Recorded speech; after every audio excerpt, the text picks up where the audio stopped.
Global માર્કેટ્સની updates જાણીએ સહયોગી આરતી મહેતા પાસેથી। આરતી, ગુડ મોર્નિંગ। અને કઈ રીતે આ સપ્તાહ ઘણું મહત્વનું વૈશ્વિક બજારોથી રહેશે, પરંતુ સંકેતો શું કહી રહ્યા છે?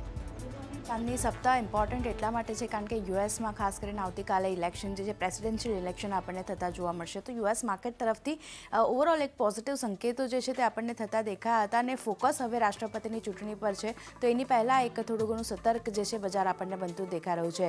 યુએસના જે રીતે નબળા જોબ ડેટા આવ્યા છે, ત્યારબાદ વ્યાજદર કાપની આશા વધી છે, એને કારણે શુક્રવારે જુઓ બધા ઇન્ડાઇસીસ એક પોઝિટિવ ઝોનમાં આપણને કારોબાર કરતા દેખાયા હતા। ડાઉની વાત કરી રહે તો ગુરુવારે લગભગ 378 પોઈન્ટ્સની નીચે આપણને કારોબાર કરતું દેખાયું હતું, પણ આજે શુક્રવારે ખાસ કરીને ડાઉની વાત કરી લે તો લગભગ 288 પોઈન્ટ્સની પોઝિટિવિટી આપણને અહીંયા બનતી દેખાઈ હતી ને S&P 500 અને નાસ્ડેકમાં પણ 0.5% વધુની તેજી જોવા મળતી દેખાઈ હતી, એટલે સારા સંકેતો તો યુએસ માર્કેટ તરફથી મળતા દેખાયા છે।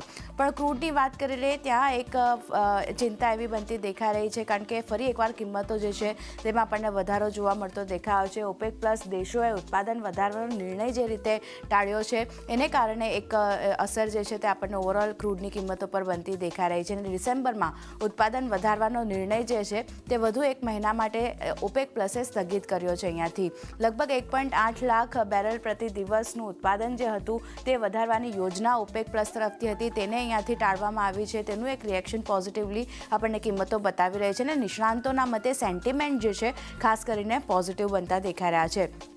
વાત કરી લઈએ 2025 સુધીની, તો ખાસ કરીને કિંમતો જે છે બ્રેન્ટની તે લગભગ આપણને $60 પ્રતિ બેરલ સુધી પહોંચવાની અપેક્ષા પણ બનતી દેખાઈ રહી છે અને સિટી છે, JP મોર્ગન છે, તેમના અનુસાર બ્રેન્ટની કિંમત જે છે તે $60 પ્રતિ બેરલ પર સ્થિર રહેતી જોવા મળી શકે છે આવનાર દિવસોમાં। તો ક્રૂડ એક ફેક્ટર બનતું દેખાયું છે, જ્યાં એક ફરી એકવાર અપસાઇડ આપણને બનતી દેખાઈ રહી છે, કિંમતો જે છે $75 પાસે બ્રેન્ટની આપણને પહોંચતી દેખાઈ રહી છે।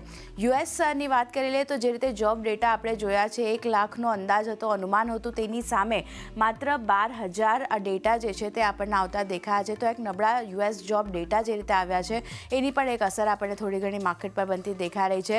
જે રીતે તોફાન આવ્યું હતું, હડતાલ જે રીતે થઈ હતી, તેની એક અસર આપણને ઓવરઓલ યુએસના જોબ ડેટા પર જોવા મળી છે, તો એક ફોકસ રાખવાનું રહેશે।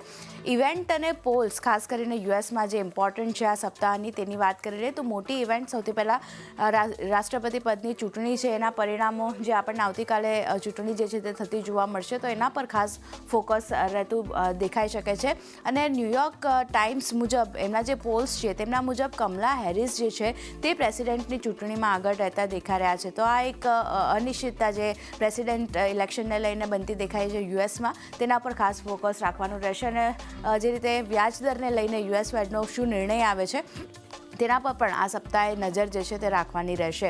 પણ ઓવરઓલ એશિયન માર્કેટની વાત કરી લઈએ તો ત્યાંથી થોડા ઘણા મિશ્ર સંકેતો બનતા દેખાયા છે। તાઇવાન ઇન્ડેક્સ જો 0.5% વધારે આપણને વધતું દેખાયું હતું, અત્યારે 22 પોઈન્ટની પોઝિટિવિટી તાઇવાન ઇન્ડેક્સ તરફથી આવતી દેખાઈ રહી છે।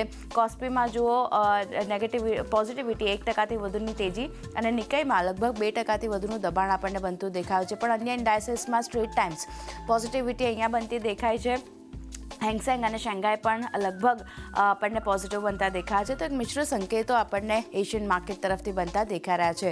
ગિફ્ટ નિફ્ટીની વાત કરી લઈએ, શરૂઆતી કારોબારમાં આશરે 100 પોઈન્ટ્સ જેટલી નેગેટિવિટી હતી, અત્યારે જુઓ 66 પોઈન્ટ્સની નેગેટિવિટી આપણને ગિફ્ટ નિફ્ટી તરફથી બનતી દેખાઈ રહી છે।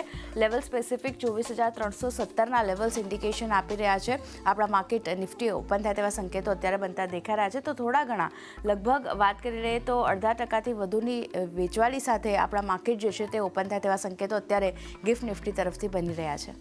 જી, આરતી।